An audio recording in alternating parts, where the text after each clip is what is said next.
I was thinking about food or what I had just eaten or what I was just about to get rid of every minute of every half hour of every day. It was all consuming. That is the obsession of an eating disorder. It takes over your life. It took over my life. The cost has been enormous.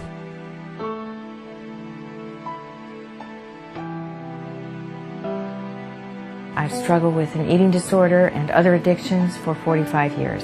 My name is Sandra Moore, and this is my story. Well, the key turning points, I think, are dealing with the drivers for the eating disorder. That means going back through my life and beginning to articulate what were those painful incidents. And then, Sandra, what are you going to do about them?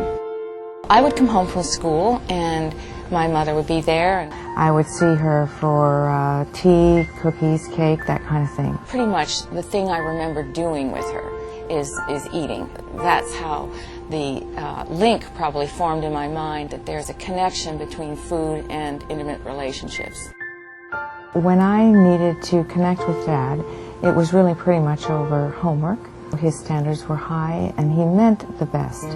He really did. He wanted to show me how to do things well, and so I really learned perfectionism from him. He was pleased when I got B's, but he was more pleased when I got A's. He liked it when I was on teams. He was happier when I was the captain. So I really learned to chase those atta-girls. The struggle to perform more and more drove me to greater and greater effort. So by the 5th grade, I'm working till 11 and 12 at night to achieve. That's a lot of work. In the effort to keep this performance going, something else was beginning to happen. I was beginning to come downstairs in the course of an evening and start to snack, and that started innocently enough, but it began to grow and grow. And then I started to get comments from guys. I would hear secondhand that I was getting kind of large, and this would get back to me. And I think at that point, things began to change. I felt that in order to escape those comments, I had to be very different.